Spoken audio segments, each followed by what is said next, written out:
2013년 찾아가는 시, 찾아오는 독자의 만남 51번째 제2부를 시작하겠습니다. 1부에는 전낭식 시인을 모셨고요. 제2부는 전형철 시인을 모셨습니다. 우선 양력을 말씀드리고 선생님 말씀을 듣겠습니다. 전형철 시인은 1977년 충북 옥천에서 태어났다. 고려대 고라는 국문학과 박사과정을 졸업하였다. 2007년 현대시험에 등단한 후 조지훈 문학상, 등대시학 작품상을 수상하였다. 시집으로 고요가 아니다. 이력 이후에 살아있으며 연구서, 삶과 언어, 융합적 사고와 글쓰기, 문제 창작 입문, 서정은 여전히 유효한가를 할 수가 있다. 서울대국문과 초빙 교수 및 고려대 강사를 거쳐서 또 서정시학 편집장을 역임하였으며 현재 다천 편집위원과 연성대학교 교수로 재직 중입니다. 여러분, 전현철 시인입니다. 인사 한번 해주시죠. 네, 전현철입니다.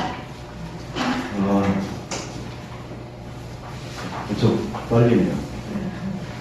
시내는 아마 저의 고향인 옥천을 제외하면 가장 많이 와본 곳이라고 볼 수 있겠습니다. 가깝게는 저희 지도교수이신 최동호 선생님, 그리고 그분의 자매이신 김다치 선생님과의 인연을 통해서 저도 꼬꼬마 시절부터 이 행사에 여러 차례 10여 회 이상 이 자리에 맡은 것 같습니다. 여기에 오늘 초청 시행록에 대해서 또 하나 영광이고요. 52회인 때 제가 명단을 좀 살펴보니까 남성 시인 중에 제가 제일 어립니다. 아직은 여러분들에게 시와 삶에 대해서 이야기할 짬밥이 아닌데 여러분 불러주셔서 제가 잘 여러분과 함께 시에 대해서 이야기를 나눌 수 있을지 좀 두근거리고 떨리지만 성의껏 제가 생각한 시와 삶에 대해서 이야기를 이제 나누고 싶고요.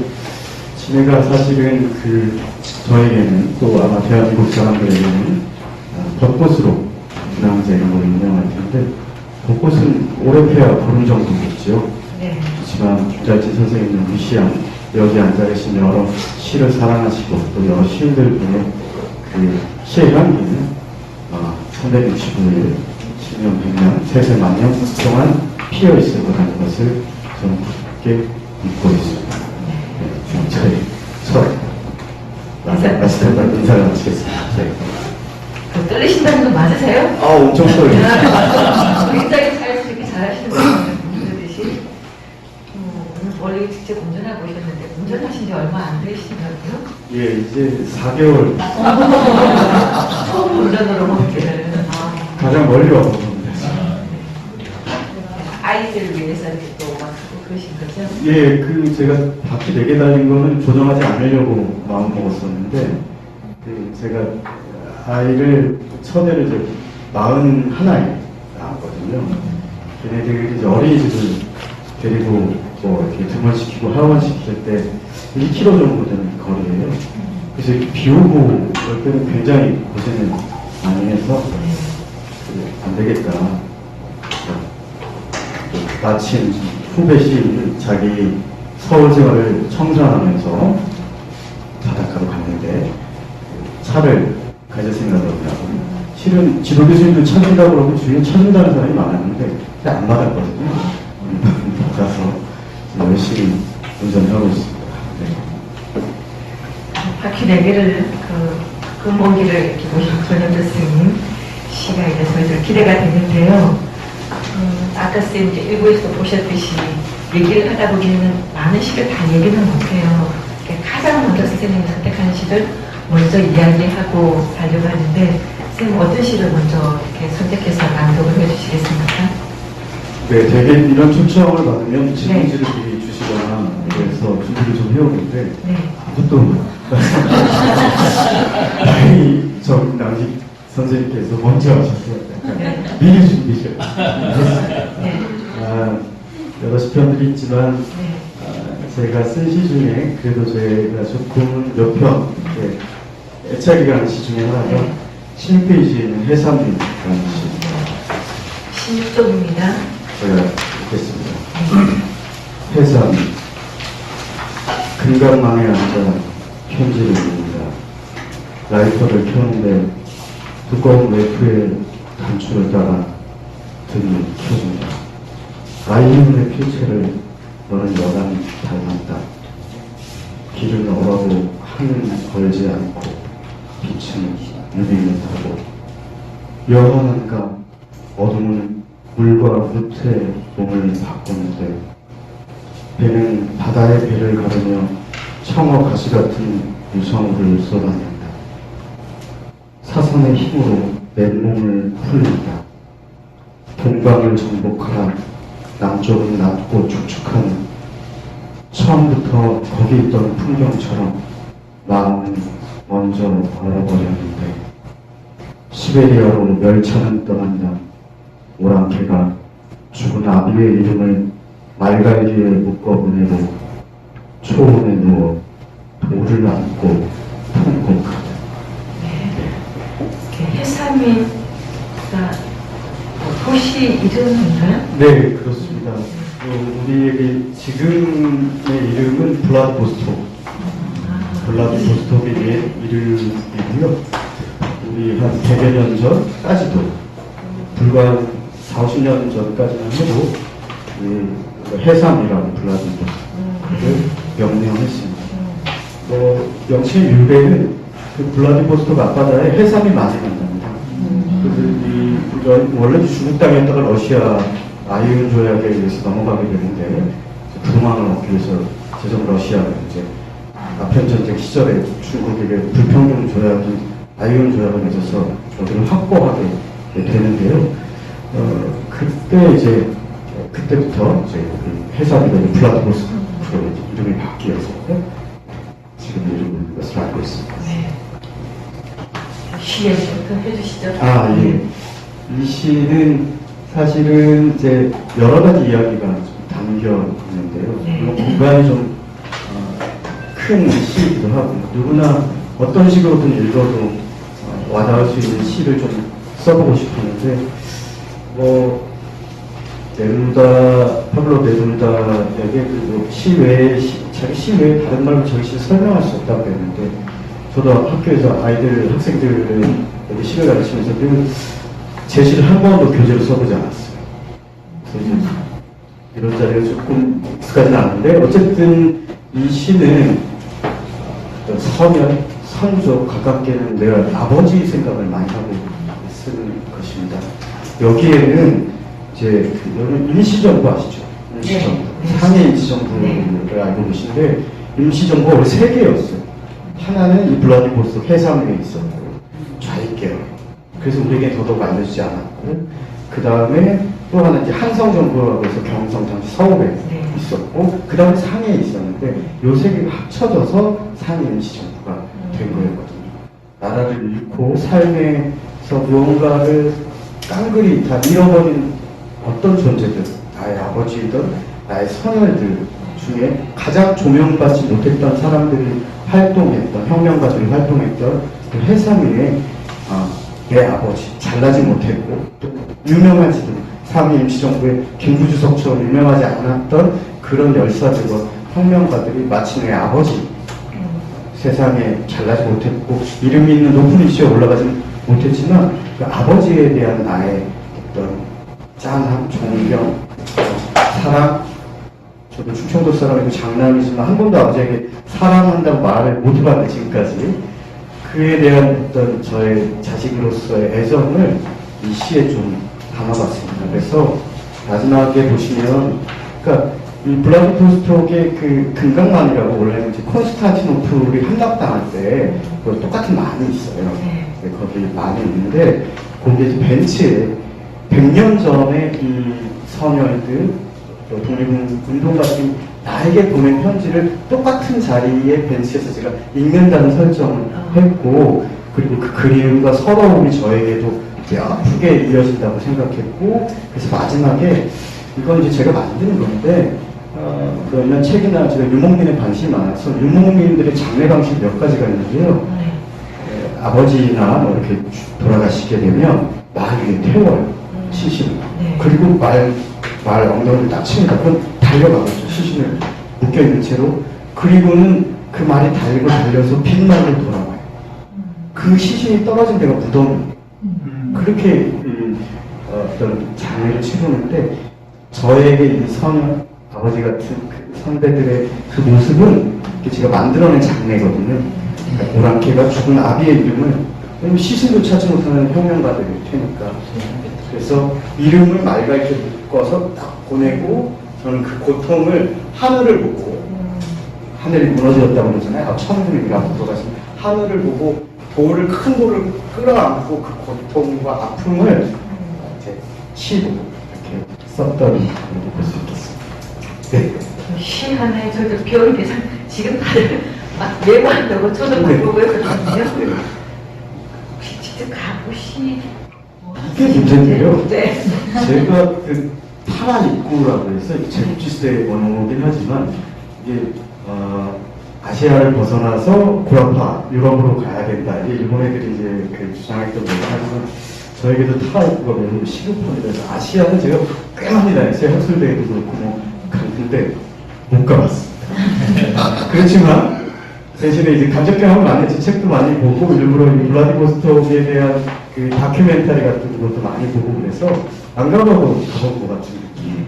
꼭 가보려고 하는데 지금은 열심히 전쟁 중이어서 가기가 어렵죠. 네, 그렇습니다. 좀 가는 게 중요한 게 아니고 어떤 시를 어떻게 써내냐가 중요하지 네, 않겠죠? 네.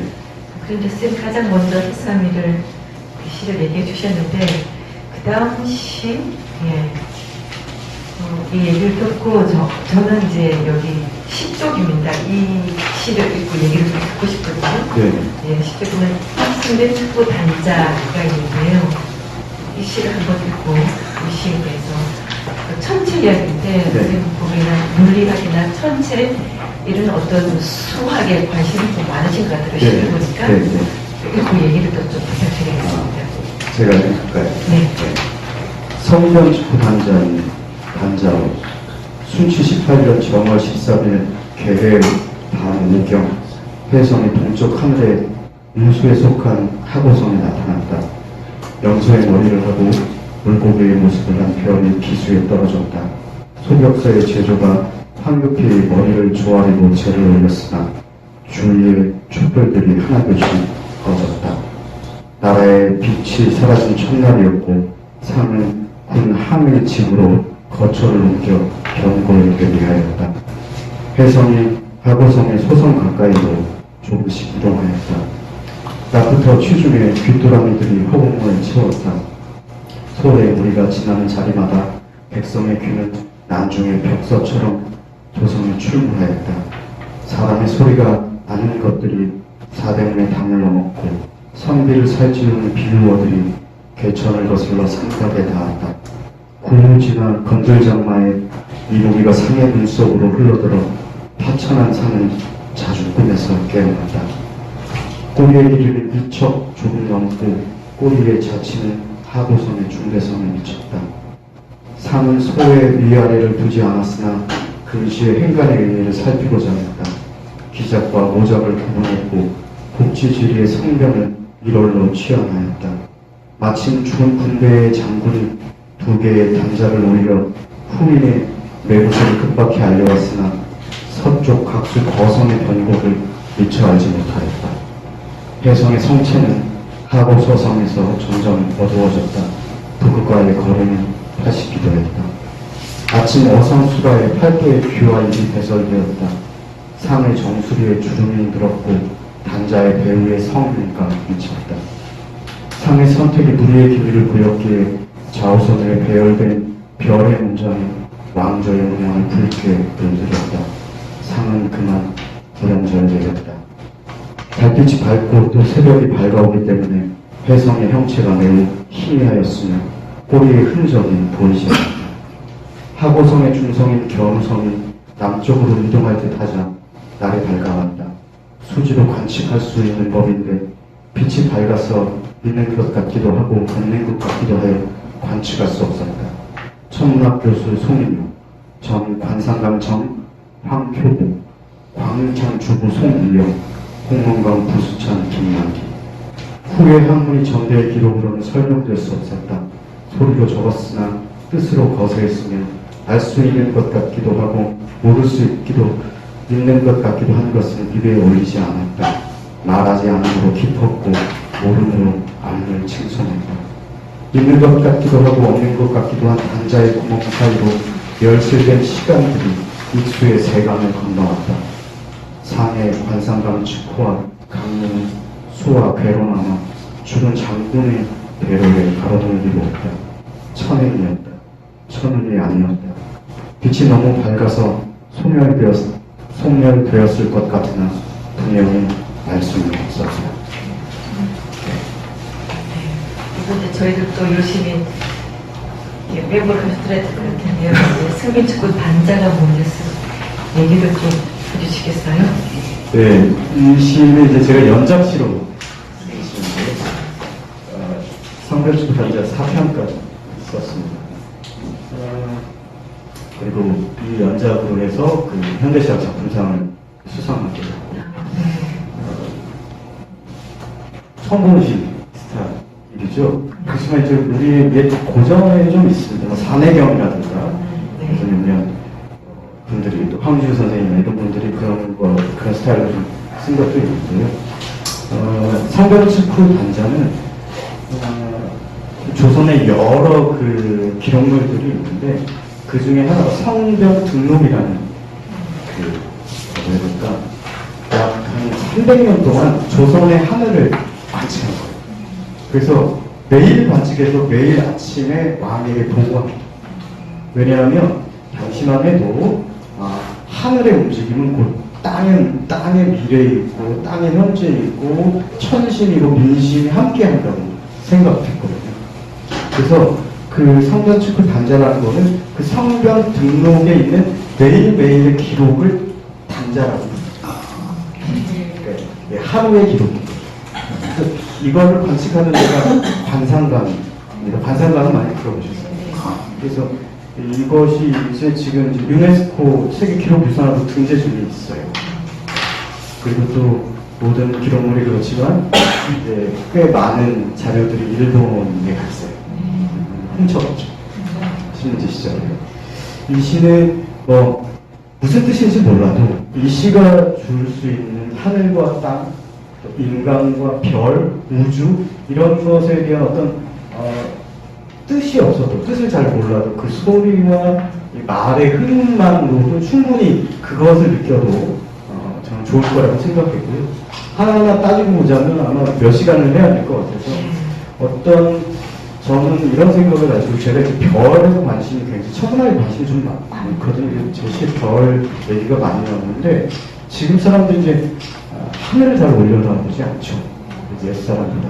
지금 땅에 일이 너무 바쁘고 기술이 발달하고 관측 기술이 좋아지고 하늘에는 관심이 없게 됩니다. 바쁘죠. 사실은 하늘을 가장 많이 보는 사람 백수예요. 하늘이 없어요. 선배 중에 하나가 대학 교수를 하다가 그 학교에 문창과가 없어지면서 이제 갑자기 백수 신세가 됐는데 UFO를 1년 동안 12번인가 봤대요. 예. 왜 그랬을까요? 백수가 되면 할 일이 없으니까 베란다 나서 하늘에서 담배 피다가 하늘을 본참한 UFO로 보는 겁니다. 이제 별도 마찬가지로 이제 물론 재미삼아 동상으로 그렇게 됐지만 별은 사실은 인간과 아주 오랫동안 관련이 있었거든요. 서양에서도 그렇고 특히 동양에서 삼국지봉 오장원에 치는 별 그런 얘기 있잖아요. 저 별 중에 하나가 내 별이 분명히 있는 거거든요.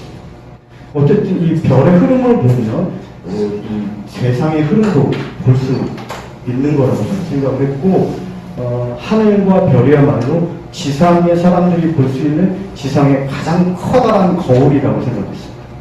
그래서 그 별자리를 따져보면서 우리의 삶에 대한 얘기도 할 수 있지 않을까 하고 좀 더 세밀하게 얘기하자면 이 시는 뭔가 막 불안하고 문제가 있고 이런 상황이 느껴지시죠? 상이란 말은 이제 왕을 왕이라고 호칭 못하니까 비싼 자를 쓰는데 히트가 박근혜 마련입니다. 탄핵 시국에 이제 그 어수선한 분위기들 서울에 촛불이 켜지고 또 하나는 하늘의 별이 땅에 켜지고 무언가를 바꾸고 큰 흐름과 기운이 새로운 개벽을 맞아야 할 때가 왔다는 것을 이 시로 좀 쓰고 싶었고, 근데 그 촛불혁명의 시위가 일어나기 전에 썼어요. 근데 진짜 그렇게 됐어요. 이거죠.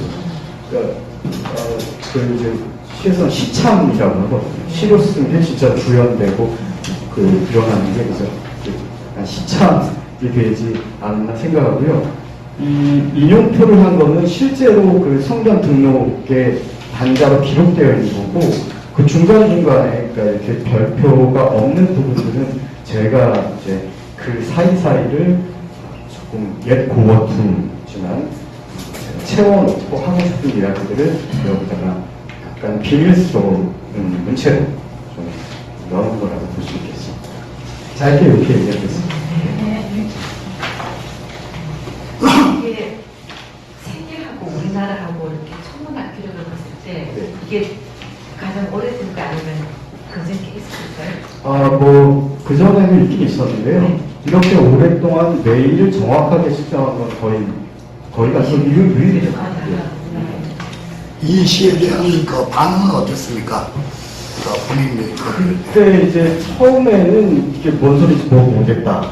이러다가 이제 조금 1편, 2편, 3편, 4편까지 쓰는 게 너무 힘들었거든요. 사실 이제 오랫동안 공부해야 하고 또 나름대로 시를 어떻게 구현해낼 것인가 이런 어려운 방식으로 고민을 했었는데, 나중에는 이제 비교적 젊은 시인의 축에 속하니까 이런 철학적이거나 사유의 그 깊이 무거움을 가지고 언어와 삶과 하늘과 땅의 어떤 그 흐름과 관계에 대해서 심장한 사람이 없었지 않는 그런 이제 리뷰들이 좀 있었고, 그걸 높이 타서 상도 수상하게 그래서 힘드시지 않습니다. 네. 심사위원 분들께서 이 시리즈를 굉장히 높게 평가해 주셨습니다. 지금 이제 책 주고 이렇게 막 그러면서 좀 넘겨보셨죠? 그죠? 보면서 우리가 해상위하고 축구라는 시를 듣는데 또 어떤 시를 한번 듣고 지금 시가 되게 개도 재밌거든요. 재미가 있는데 한번 이 시를 한번 듣고 이야기 한번 하고 싶다는 시 한번 들어보시겠어요? 넘기시면서. 아니 우리도 좀 많이 알고 있는 네. 그 18종 네. 그 만호형제라고 우리 하는데 아는 이름 있죠? 한번 듣고 싶습니다. 듣고 싶어요. 다솔 네. 18종. 네, 단솔 만호. 읽고 아니면 말씀으로 읽어요. 이거는 그 얘기하고 다른 시간들은 그래도 좋고요. 네. 이 시는 그러니까 제 시집 2권인데요. 저는 이제 시 학생들에게도 그렇고 저는 이제 많이 쓰는 걸 좀 경계하는 거거든요. 시집을 10권 내고 이러면 분명히 신이 아니에요. 제가 한편한 아니 갑자기 그거 생각나. 그래서 10권에서 네. 이게 되게 좀 연결성을 갖고 쓰려고 노력을 하는데, 어쨌든 그 두 시집에 헌시가 4개 있어요. 4개 있는데 각각 2편씩 있는데, 이제 요 시가 2번째 시집에 있는 겁니다. 그래서 제가 장만호 시인은 경상대이신데 문과이신데 만호 형하고 아주 친한 사이, 저보다 7년 선배, 같은 과를 나왔고, 그래서 같이 시를 쓰고 또 제가 만호 형 시를 좋아하고 이래서 예전부터 등장하기 전부터, 그러니까 대학교 1학년 때부터 제가 같이 만났죠. 시를 쓰다가 모임이 있었기 때문에 거기서 친분을 나누고, 그래서 아마 20대 때 가장 술을 많이 같이 먹은 그 선배가 아닐까 하는 생각이 들고요. 그 형이 이제 이 경상대로서 자리를 잡게 되면서 제가 진주에 한 서너 번 놀러 왔었습니다. 그래서 그때 저를 데리고 간 곳이 다솔사였거든요. 이 다솔사가 이제 여러 또 뭐랄까 매력 있는 절이더라고요. 그래서 만해 선생의 또그 비밀 별사조 집과 이렇게 환갑잔치 이런 것도 거기서 했었고, 또 김동림 영감이 여기 와서 좀 있었는데, 등신불. 네, 맞습니다. 거기서 살고 저 고창에 있는 미당 서정수가 찾아왔는데 있는데 네. 술을 먹으면서 이제 그러다가 이제 그 꽃이 피어서 하든가 하여튼 뭐 그런 게 있는데 꼬집어서 뭐 이렇게 말장난 비슷한 뭐 이런 얘기를 기억이 나는데 하여튼 늘 가까이 지내다가 이제 멀리 좀 떨어져서 공간적인 이렇게 거리를 갖게 되는 형 오랜만에 만나서 이 다솔사에 가서 우리 시를 쓰는 그때 형 결혼하기 전이고 저도 결혼하기 전이고 나이도 많은데 그때 우리 삶을 형 얘기를 써서 같이 우리가 다르게 유전된 문자를 화투에 맞추듯 한글 공자 평등이 나오가 많이 들었거든요. 그래서 그런 삶을 탑돌이 하듯 우리가 살고 있는 것이 아닌가 하는 생각에서 만호의 그 비판교의 생이라는 그 구절도 먼저 인용하면서 썼습니다. 네. 그럼 어떤 또 다른 분 계신가요? 아니면 쌤하고 저하고 이렇게 골라보면서 얘기할까요? 네, 뭐 형. 네, 네.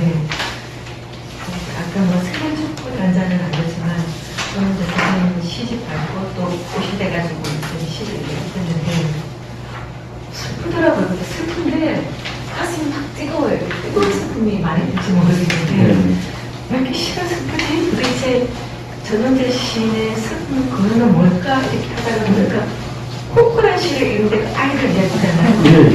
그거는 제가 눈물이 막 나는데 네. 아이 이렇게 눈물이 나지?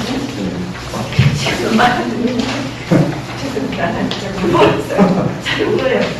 그래서 도대체 전원재 시인의 슬픔의 근원은 어디에 있을까? 이런 생각이 먼저 들어서 그에 대한 질문을 해보죠. 전원재 시인의 슬픔의 근원은 도대체 무엇일까? 글쎄요, 일단 그동안 네.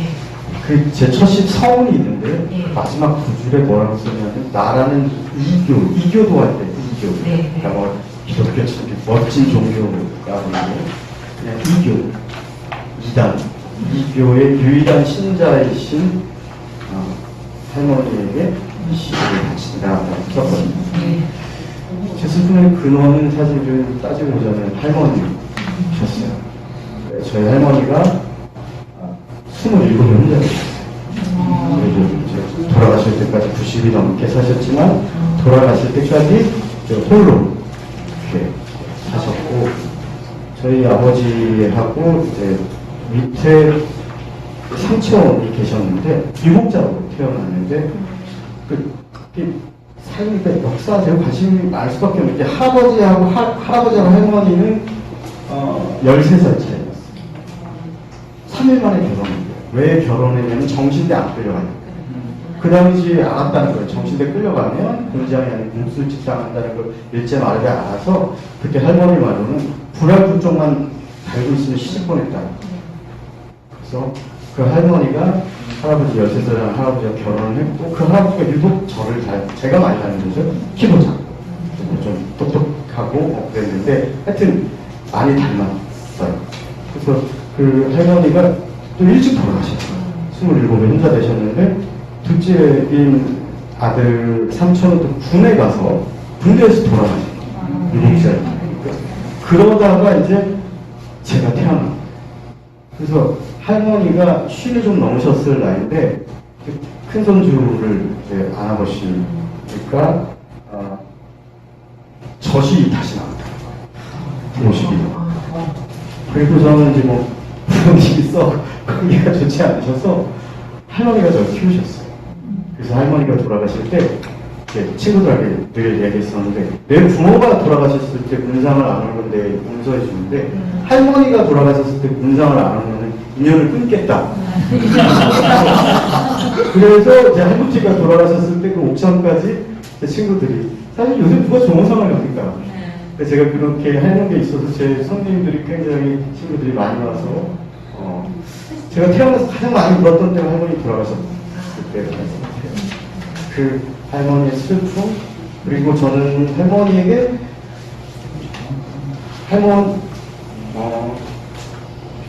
이게 나쁜 놈이에요. 왜냐하면 그러니까 저는 판검사 한다고 해서 됐어야 되거든요. 그래서 제가 13살 때 대전, 옥천에서 가까운 대전으로 유학을 나오게 됩니다. 가문의 부흥을 이렇게 다들 아마 여기 다 장난이나 그 시대처럼 물방개 잡아먹고 맨날 끝장나고 굴파고 제 시골이었거든요. 제가 초등학교, 국민학교 4학년 때 TV가 처음 그 이장에 굉장히 좀 오지에서 컸는데요. 예, 큰 동네로 유학을 그러면서 혼자 이제 자취를 그때부터 하기 시작한 거죠. 근데 그래서 이제 공부를 썩 잘해서 법대나 이런 걸 가서 할머니가 항검사나 이런 게 되기를 바랬었는데 문제는 너무 일찍 혼자 내보내니까 웃자라는 거예요.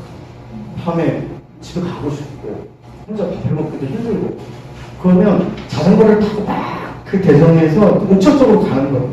가다가 해가 넘어가면 더 못 가고 다시 돌아가요. 그러다가 이제 일기장이 뭘 쓰는 거죠. 고양이 뭐 돌아지고 싶고 남발했는데 그러다가 이제 교과서의 시들을 이제 억지로 반 억지로 읽다가 보니까 이제 거기에 뇌료되고 됐죠. 병이 들었어요. 그래서 문학병이 들었는데 숨겼죠. 왜냐하면 나는 할머니를 위해서라도 우리 가문을 위해서 내가 군대에 가서 고집하고 의사가 했더니 사실 의대 붙었는데도 제가 안 갔거든요. 그래서 그때 그 병을 앓다가 언제 터졌냐면 고등학교 2학년 때 터졌어요. 특수반이어서 공부 잘하는 게 밤새도록 야간 자율학습 시키고 거기에 있었는데 학교에 게시판에 벽보가 하나 붙였는데 동국대학교 아시죠? 동국대학교가 공과가 유명한데 동국대학교 문학콩쿠르에서 시를 이제 모집해가지고 문학콩쿠르 대회를 하는 거예요. 일기장에 썼던 시를 이렇게 냈죠. 근데 그거 상을 받게 된 거예요. 처음으로 서울로 올라가서 대학교라는 데 가서 시인에게 상도 받아보고 뭐 이렇게 된 거죠. 그래서 그때 이제 인생의 진로를 좀 바꿨죠. 바꿔가지고 진학란에 보면 이제 너 될 거냐 상담을 쓰잖아요. 시인. 그리고 특수반인 애가 그런 게 처음이고요. 그래서 저희 때는 너무 폭력이 난무하는 시대를 살았으니까 엄청 맞았죠. 특수반도 때리더라고요. 막 그리고 선생님 지웠어요. 다시 썼어요.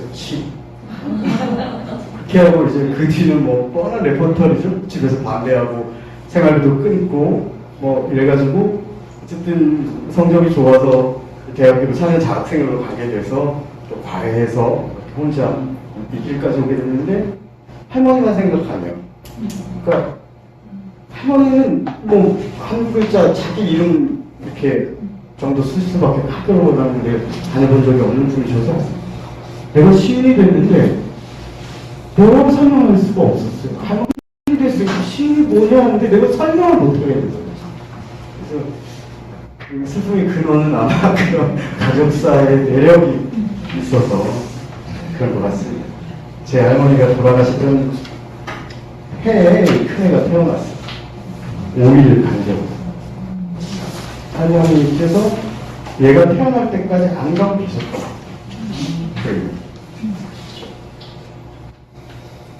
할머니의 생을 제 시에서 오롯이 담아낼 수 있다면 한 편이라도 나는 더 이상 시를 쓰지 않았다. 근데 아직 못 안 될 것 같아. 평생을 안될 것 같습니다. 네. 슬픔은 전현주 씨에게 가는데 제가 또 살아요. 네. 그러면 한 22쪽 코코 한번 네. 듣고 싶어요. 아이들 이야기인데요. 시는 사실 저를 나이가 어리고 뭐 짬밥도 아니고 왜 불러주셨을까 고민을 좀 생각을 해봤는데 지난 우리 김달진 학생 시상식을 하면서 신앙송을 이 코코를 했거든요. 이것들을 무슨 게 아닐까 생각했는데 선생님 나중에 울었어요. 많은 사람이 울었습니다. 네. 그때도 말씀드렸지만 이 코코는 제 둘째가 이제 만 2돌이 좀 지나서 말을 막 배우는데 10개 단어 정도 구사하는데 지금 좀 늘었지만 요거 쓸 때는 그때 이제 코코라고 그러는 거예요. 코코에서 뭔지 몰랐었어요. 근데 그때가 이제 딱 코로나 시기죠. 그래서 저도 이제 학교를 자주 안 회의 있을 때만 나가고 애들도 어리니까 잘 됐다. 집에서 온라인으로 수업하게 되고 뭐 이런 시절의 얘기거든요. 코코는 나중에 알게 됐어. 코잖아요. 코가 하나 더 있는 거예요. 마스크. 그러니까 코코를 해야 밖에 산책을 나가니까 코코 이거 이제 나가자 이걸 했던 건데 그겁니다. 정말 읽겠습니다. 코코. 일전에 말씀드린 큰 아이는 저를 닮아 낮은 풀과 동화추기를 좋아합니다. 땅속 요정이 너를 너무 사랑해서 얼굴을 가까이서 보고 싶어 그런 거라 말하지만 말수가 적은 아이는 바람이 조용해질 때까지 기다리다 징검다리 건너듯 제 숨을 짚어가며 답합니다. 요정이 날 그만 사랑해줬으면 좋겠어. 하늘에서 키를 재면 제일 크다며 운동장 끄트머리 마른 우산 속에 들어앉아 마음 겹겹 동그라미를 그리던 날들을 생각합니다. 정찰 꽃을 지나 기울어진 그림자가 서늘해지는 처서 무렵입니다. 말을 배우는 둘째는 코코를 힘차게 외칩니다. 코코는 애착 이불이나 인형도 아니지만 집 밖에 나가려면 먼저 코코를 찾습니다. 코코를 귀에 걸고 눈에 제법 힘을 주는 아이는 언덕에서 희미하게 커져오는 소리가 들리며 납작 복숭아처럼 내내 저거를 외칩니다. 그래도 코코는 힘이 세서 절대 벗어서는 안 된다는 걸 잘 알고 있는 듯 싶습니다. 벗겨진 마스크처럼 다급한 자동차가 달려가는 곳에서 아이는 엄마와 세 달을 누워 있었습니다. 하여 둘째의 세 달은 전생과 이 생에 어디에도 없었고 또 있었던 시간입니다. 그 시간을 휘휘 저으며 오늘은 점심에 국수를 냈습니다. 딸들의 하늘을 닮은 둥근 그릇에 젓가락을 담그며 어릴 적 가재를 잡던 실개구를 떠올립니다. 친구들의 앞서갈 진로를 열어주지 못하니 가진 것 없는 아빠는 두고두고 돌아볼 퇴로가 되고 싶습니다. 어린 가재들이 허물을 벗은 무렵이 되면 나고 자란 겨울에 두 딸을 데려갈까 합니다. 뒷걸음질을 치던 가재 새끼들을 두 손으로 품어 안듯이 늦고 젖고 다른 길을 가는 흰 국수 같은 아빠는 오늘 집에 있는 사람입니다. 이 시는 그리고 둘째 애도 있는데 보여드릴 못 드는데요. 저희가 이제 워낙 애를 늦게 가져가지고 둘째는 제가 44세. 저희 집사람은 저 2살 차인데요. 그러니까 42살에 여성이 42에 애를 낳는다는 게 보통 어려운 일이 아니죠. 그래서 갑자기 이제 TV에 나오는 것처럼 저기 먼지를 갔는데 당장 큰 병원에 가시오. 그래 바로 그래서 이제 큰 병원에 갔더니 바로 입원해야 된다고. 그래서 3개월 반 동안 대학병원 그 산부인과 중환자실에 누워 있었어요. 정말 그 사산에 남은 약물을 사지 육신에 더 꼽을 데가 없어서 1년이 지나니까 멍이 그때서야 올라오더라고요. 그러면 아마 저 배박한데 저도 배박하지만 그걸 보면서 잘해야겠다는 생각을 많이 했었습니다. 그리고 가진 거 없는 오빠니까 제가 마음먹었던 게 남들처럼 과외도 시키고 좋은 거래 아직 뭐 어리니까 어린 집단이니까 이렇게 진로를 막 열어주고 그렇게는 못하더라도 힘들고 잘 나가게 만들어주는 것보다 힘들고 실패했을 때 찾아올 수 있는 아빠, 기댈 수 있는 사람, 퇴로가 될 수 있게 그런 아버지가 되고 싶어서 여기에 그렇게 썼고요. 그리고 제가 이 자취를 올해 13살부터 했다고요. 그랬잖아요. 저희 집사람은 시집 오기 전까지 한 번도 음식을 해보지 않았어요. 셋째 딸이어가지고 이 친구도 후회하고 있는데 이제 신혼초에 밥을 하는데 얼마나 어설프겠습니까? 제가 그때 하지 말아야 돼요. 저리 가서 내가 할게 하는 게 지금까지 제가 밥하는 남자니까 집사람은 음식을 안 해요. 설거지만 하고 제가 하고 아이들 유식도 저희 집사람 유식 한 번도 만들어 본 적 없어요. 제가 다 만들어서 좋은 아빠인지 모르겠지만 되게 잘 하고 있습니다. 네. 정말 좋은 아빠인데 마지막 퇴로 같은 아빠라는 게 얼마나 이제 가장 마지막에 주고 또 아내한테도 직분이 남편을 했습니다. 여기에는 다음 여기 25쪽 3보 이것도 제가 보시고 예문을 했는데 산모라는 시를 쓴 얘기를 한번 듣고 있거든요. 네. 아는 분도 있지만 모르는 분도 있고 그래서 한번 읽어주시고 아니 이거 독자들한테는 같이 한번 해볼까요? 네. 아까 정남식 스님 시는 장미연 스님 읽어주셨는데 이거 산모 소유 스님 산모 한번 낭독 부탁드리겠습니다. 산보, 내가 사랑하는 당신은 나의 기꺼기에 높은 음자리표를 닮은 계단에서 항상 내려다보며 잘못 찾은 사진을 손에서 놓지 못하지. 내 오드 아이가 당신의 길을 살펴주진 못할 겁니다. 하나의 단어, 한 개의 심지를 찾아 나에게 손을 내밀겠지요. 번번이 바뀌는 지은에 대해 의심하지 마세요. 안과 밖 모두 찾을 수 없을 겁니다. 어린아이의 기도가 폭격을 맞았거든요. 이망인 삼보 말없이 걸어가죠. 다시 기본어부터 시작하는 겁니다. 은혜로운 당신은 지혜롭게도 말합니다. 모든 것은 혈관을 흐르는 핏털들의 믿음 때문이라고 어쩔 수 없다고 차라리 잘 되었어요. 이 네모난 겨울을 벗어나고 싶어요. 거울 뒤편의 악마를 만나고 싶다는 말이 아닙니다. 지금은 은도, 든도 내게 없는 것도 당신에게 줄 수 없을 테니까. 고양이는 시간이 멈춘 개와 태양으로 향하는 의자 가운데 앉아있지요. 늘 다름을 비난하지는 마요. 어차피 눈이 보이지 않는 악사의 목소리는 삼보. 신은 미리 연습했을까요? 전승으로 향하는 깃발처럼 삼보.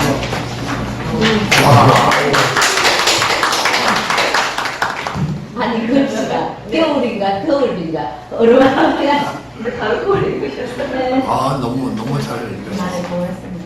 시 들려주시죠. 네, 너무 잘 읽어주셔서 감사합니다. 이 시는 운명에 관한 시. 가혹한 운명. 우리가 늘 이렇게 살고 있으면서 삶이 이렇게 계속 명의되면서 느끼는 거예요. 한계가 있고, 나를 억누르는 게 있고, 나를 천하다고 말하는 것들이 있어요.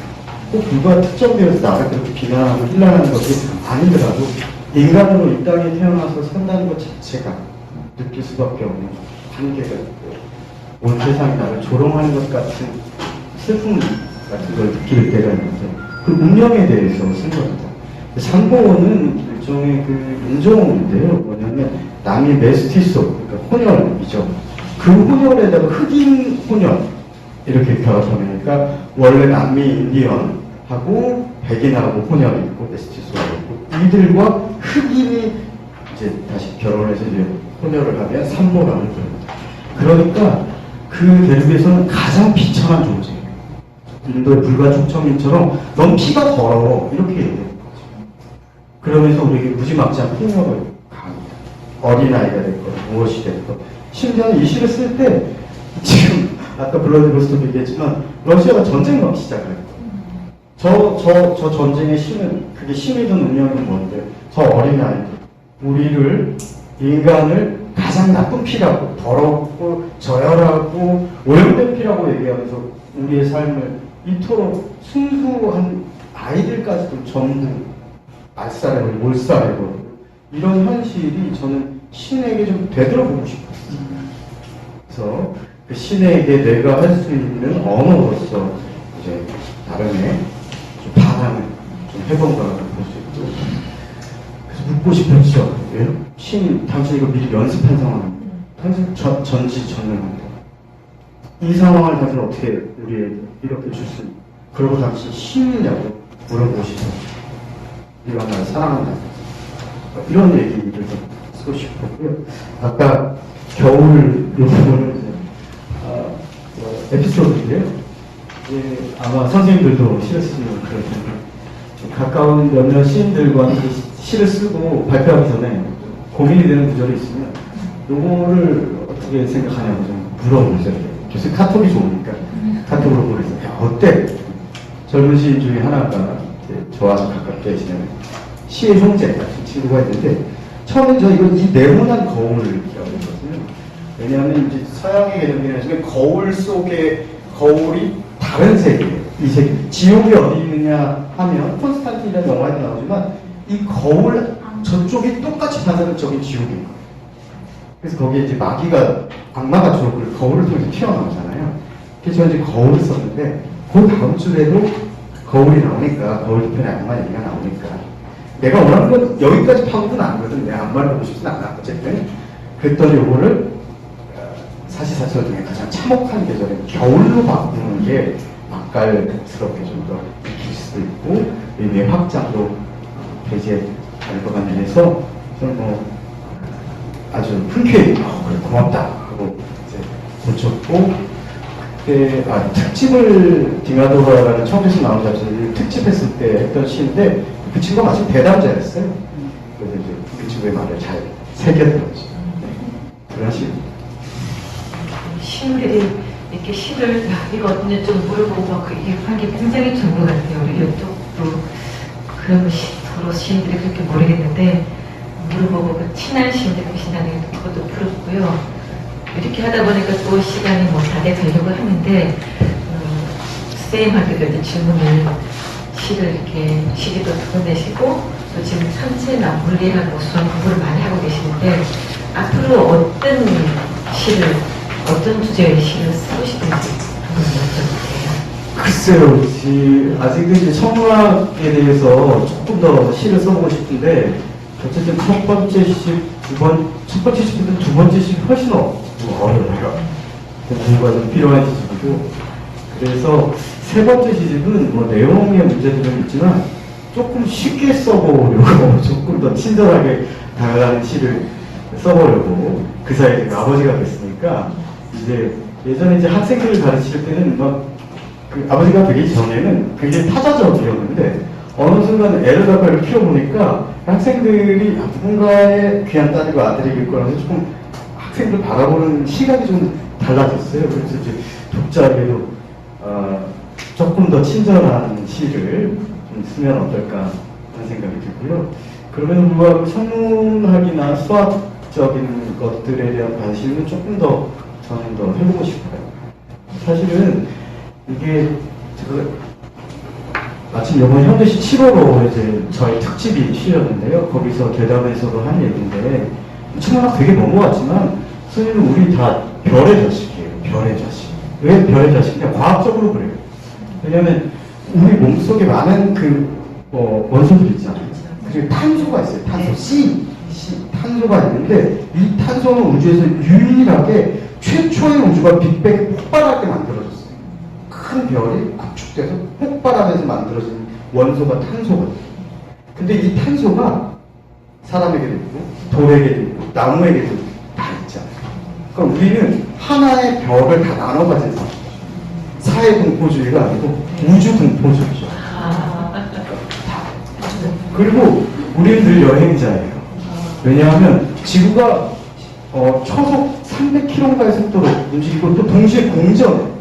더 넓히면 태양계도 우주를 움직이고 있어요. 공전과 자전. 은하계, 성은 계속 움직이고 있어요.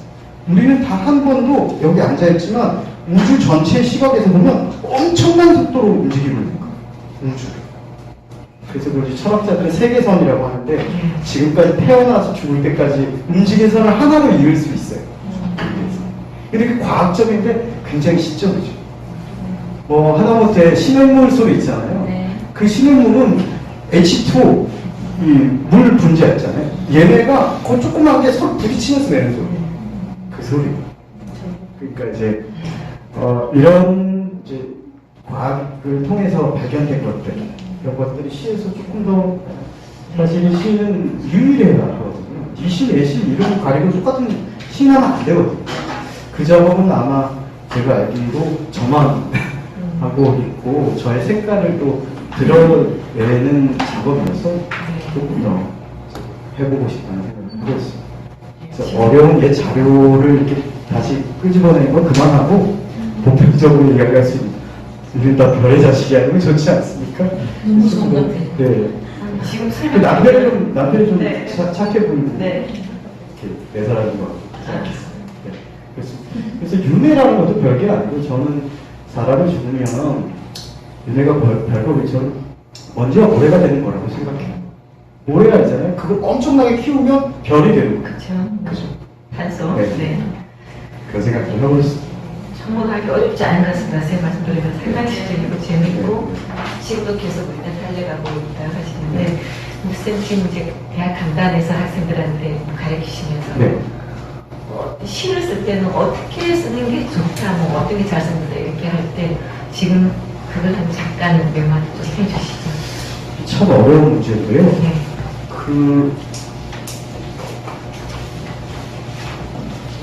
미담 서정주 선생님이 시를 어떻게 잘 쓰냐고 질문을 받았을 때 뭐라고 했는지 시는 써야 시가 되느니라 이랬다는 거예요. 그러니까 머릿속에 그냥 두지 말고 일단 써야 돼요. 일단 써야 되고 또 일단 써야 되는데 사실 우리 시간이 별로 없잖아요. 저도 뭐 학교 일에 애들 키우고 이런저런 어제 이제 학술대회 때문에 간석에서 1박을 하고 내려온 건데 여러 이거 바쁘죠. 우리는 뭐 학교에 가면 뭐 교수고 뭐 집에 가면 아빠고 또 버스를 타는 승객이고 수많은 대기의 모습을 하고 있거든요. 프랑스 철학자가 얘기하고 하지만 그 바쁜 와중에 틈틈이 메모하는 습관을 좀 기르라고 많이 얘기해요. 학생들 우리도 더 바빠요. 알바도 해야 되고 연애도 해야 되고 핸드폰 것도 해야 되고 인스타도 올려야 되고 굉장히 바쁜데 이 바쁜 때 자 12시부터 1시까지 시를 쓴다 이런 생각 하지 말고 시를 쓰려고 생각하지 말고 시적인 생각이 나면 바로 메모해라. 스마트폰 같은 것이 좋으니까 그걸 펴서 메모장에 아이디어나 시상은 사실은 순간에 왔다 가거든요. 그런 걸 제가 메모하는 습관을 기르고 그걸 이제 시로 이제 한편 이렇게 묶어내요. 만들어내는 버릇이 좀 들면 시를 쓰는데 도움이 되지 않을까 하는 생각이 들고요. 그 당선 8대가의 구양순이 한 얘기가 여전히 2000년도까지 1800년이 지났는데도 유효한 것 같아요. 다독, 다작, 다상. 많이 읽고, 많이 쓰고, 다상량은 이제 요새 식으로 하게 하면 조금 달리 해석할 수 있는데, 그러니까 요새는 이제 좀 친구들이라 이런 것과 좀 토론해야 돼요. 시는 물론 혼자 쓰는 거예요. 철저히 혼자 쓰는 거지만, 동료가 필요해요. 어느 순간 막힌 곳이 있을 때, 내가 판단할 수 없을 때, 그 친구들과 조언을 듣고 함께 호흡한다는 거. 근데 각기 다른 나라를 건설하고 있는 사람이죠. 시인. 그리고 바로 이웃에 있지도 않아요. 손치하는 분이 저기 있는 것 같은데 이렇게 한번 보는 거예요. 잠시 통신을 하는 거죠. 여기 어떤, 이 시 어떤 것 같아? 이렇게 다른 사람들과도 교류하는 그런 것도 이 시대에는 좀 필요하지 않을까 생각이 듭니다. 네. 감사합니다.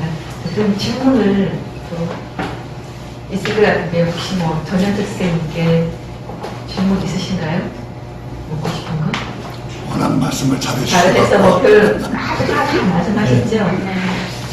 그러면 오늘 뭐 시 어떻게 말씀하시고 열심히 다 매번 잘 들었습니다. 또 대사미가 라디오 스튜던트 오늘 처음 알았어요. 시라고 찾아는 말씀인데 그걸 못했는데 전체에 대해서 우주에 대해서 우리의 다 같은 별의 자신을 재밌었습니다. 자, 여러분 때까지 말씀해 주신 전현주 씨께